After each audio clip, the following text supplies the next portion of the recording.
Okay, so have you ever felt like you're kind of searching for a sign? Like a big flashing yes sign to tell you what to do with your life? And I don't mean just like a little thought, but something that really resonates deep down inside. Yeah, like in your soul. Exactly.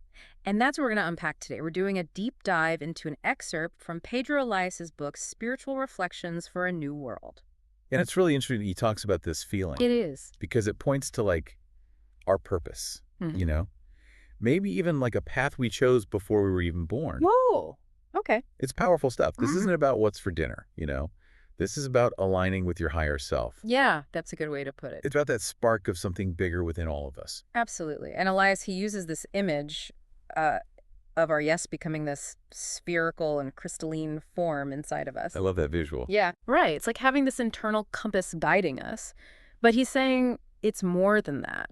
It actually has weight to it. You know what I mean? This isn't some vague idea. It's like it's impacting our lives in a real way. Totally. And what I find fascinating is that he acknowledges how challenging this can be. Oh, absolutely. This inner Mhm. yes, this alignment with our purpose, it can shake things up. Hmm. And it's not that the universe is throwing obstacles our way, but those old patterns we have. You mean like bad habits and stuff? Exactly. They suddenly feel threatened by this new clarity. Oh, they don't like that one bit. Now, one bit, they put up a fight and they don't go down easily. He even uses the phrase cry of war, which I'll admit is a little dramatic. Hi. But I get what he's saying. Imagine those parts of ourselves, the comfortable ones, maybe even the ones that aren't serving us. Right, the ones we hold on to. Yes. And they're suddenly faced with this force that's like, nope, things are changing. No Yeah. wonder there's resistance. Exactly. And this is where things get really interesting for me. Yeah. Because it's not about battling some outside enemy. Oh, so it's more internal. It's all inner work. This is about self-mastery. Think about it. How many times have you been close to a breakthrough only to find yourself self-sabotaging? Oh my gosh, all the time. Right. Like you're finally gaining momentum and bam, self-doubt creeps in, you procrastinate, or these obstacles pop up out of nowhere. It's the worst. Why do we do that to ourselves? Because change is scary. Our ego, the part of us that wants to be in control, it freaks out. Yeah. It can't predict or control what happens when we fully embrace our yes. So how do we deal with that fear then? Because Elias is very clear that we can't just power through this with willpower alone. He is. And so many of us try to do exactly that. Oh, I'm definitely guilty of that.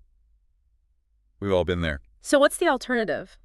Because he specifically says vigilance, not confrontation, and I'm really curious about that.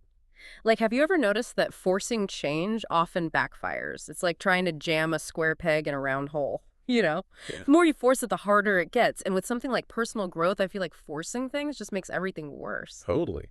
It throws the whole system out of whack. Yeah. And I think that's why Elias is so focused on surrender. Surrender. Yeah. I know that word can be kind of loaded for some people. Yeah, it almost sounds like giving up completely. Right. Like waving a white flag. But it's not about giving up. It's more about aligning yourself with a power that's bigger than just you. Whether you call it God, the universe, Right. or even that deep inner wisdom we all have. Okay, I like that. It's less about giving up and more like plugging into a power source that's already there. Exactly. It's recognizing we don't have to go it alone. Mm. We're not meant to muscle our way through every challenge. So it's more about working with the flow rather than against it. Exactly. And the interesting thing is this shift in perspective, this willingness to surrender, doesn't magically erase the challenges. Also, it's not going to be all sunshine and roses. Oh, right. Elias is very clear about that. Yeah. There will be difficulties. You might even experience pain. Okay, hold on a second. You can't just drop that bombshell and not elaborate. What kind of pain are we talking about? Well, he talks about how even when you're aligned with your true purpose, when you're living that big yes, it doesn't mean life suddenly becomes painless. So no escaping the human experience then? Not at all. And I think that's where some people stumble. They think, okay, I'm following my path, so why does it still feel hard? Mm. But the key is, we're not supposed to avoid discomfort at all costs. So it's not about the path being pain-free, it's how we relate to that pain. Exactly. And this goes back to so many spiritual teachings. Yeah. Growth often comes from discomfort. Accepting what is can be more powerful than fighting it. It's about shifting from why is this happening to me to what can I learn from this? Whoa, that flips the script completely. It's not about becoming immune to pain. It's about making that pain work for us. That's powerful. And it makes that final question Elias asks even more impactful, where he writes, after all, who are you? Mhm. And he just leaves it hanging there, like, whoa. Talk about a question that really makes you think. It's like he's saying, okay, you said yes, you faced down those internal demons. So now who are you on the other side of all that?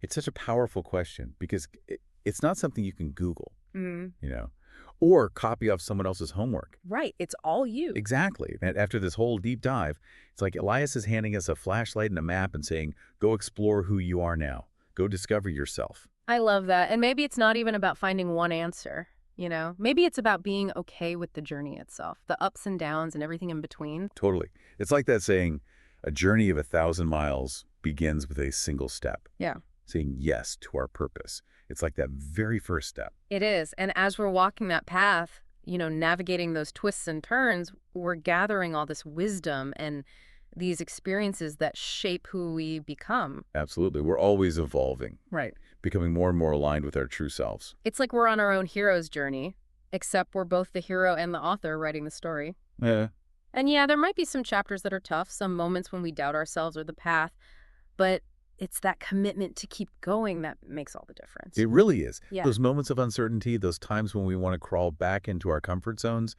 that's where the real magic happens. So it's about leaning into the unknown, trusting the process, even when it's uncomfortable. Exactly. That's how we tap into our power and become the creators of our own lives. That's how we write our own stories. So for anyone listening who's feeling that pull towards something more, that yearning for a big resounding yes in your life, don't be afraid to embrace it. It might get messy, it might even hurt sometimes, but I can guarantee you it'll be a journey worth taking. Who knows what you might discover about yourself along the way.